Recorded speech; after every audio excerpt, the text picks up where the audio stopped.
आई भैया हम गायक रंजीव दीवाना आप लोग के दोनों हाथ जोड़ के गोर लगातानी ये भैया। आज हम गाना के माध्यम से आयांश के बारे में बतावतानी ये भैया। एगो 10 महीना के लड़का की जिंदगी दाव पर लागल बा ये भैया। आप लोग से ये रिक्वेस्ट बा कि वो लड़का के बचा लिए भैया, वो लड़का के बचा लिए।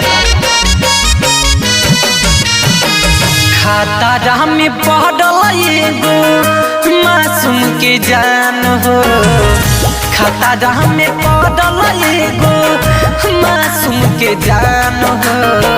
सब कोई मिल के ओके दे दी जीवन दान हो, सब कोई मिल के ओके दे दी जीवन दान हो।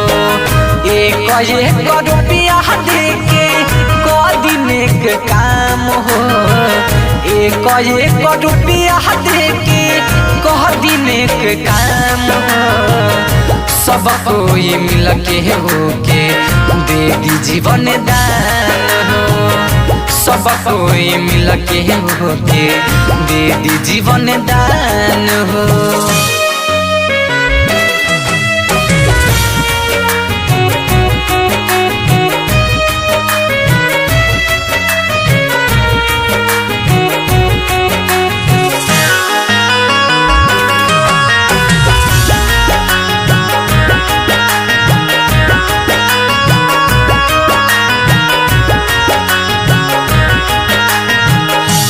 पता करे जे थर थर ओकरा माई बाप के मंगले सहायता पूरा दुनिया समाज से।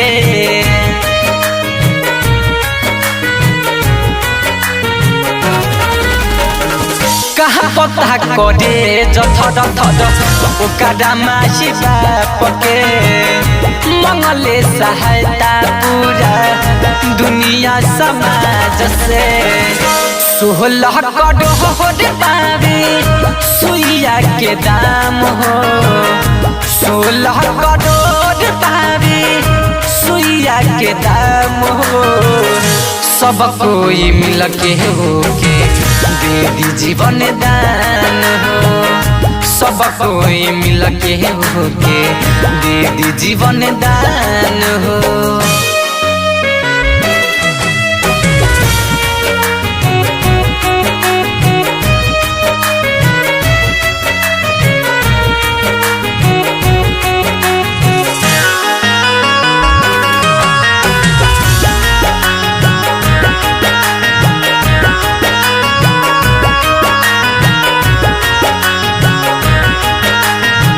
जनता के सपोर्ट से लइका बच जाई, सब कोई मिल के कदी तनिका भलाई।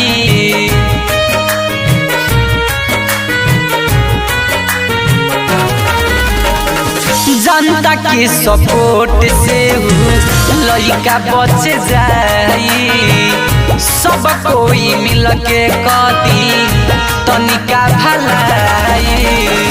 राइटर सोनी सहरगम के बतियाली मान हो, रणजीव विशाल के बात पर दी सब ध्यान हो।